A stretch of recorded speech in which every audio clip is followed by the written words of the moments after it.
আপনার বাড়িতে যদি আপেল 1 কেজি কিনে নিয়ে যান, আপনি এই পার্টি মনে করবেন আমাদের মুড়া, ডাক্তার সাহেব মুড়া। আর যদি আমি 3 কেজি পেয়ারা নিয়ে যান, এই কইবেন যে টাকা আছে, চরিত্র ঠিক হয় নাই। ছোট থেকে আপনার বাচ্চাকে শিখাবেন যে পলিথিনের খাবার খাওয়া যাবে না, প্যাকেটের খাবার খাওয়া যাবে না, কারণ বোতলজাত খাবারে কি হয়, আপনার ক্যান্সার তৈরি হবে। ওরে যদি শিখান, ও জিন্দিগি তো খাবে না।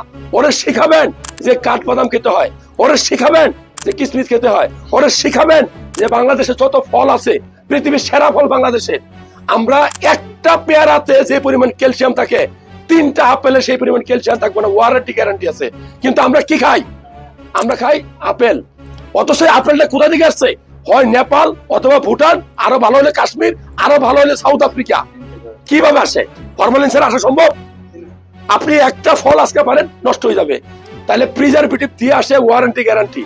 এখন আপনাকে যদি আপনার বাড়িতে যদি আপেল 1 কেজি কিনে নিয়ে যান, আপনি এই পার্টি মনে করবেন আমাদের মুড়া, ডাক্তার সাহেব মুড়া।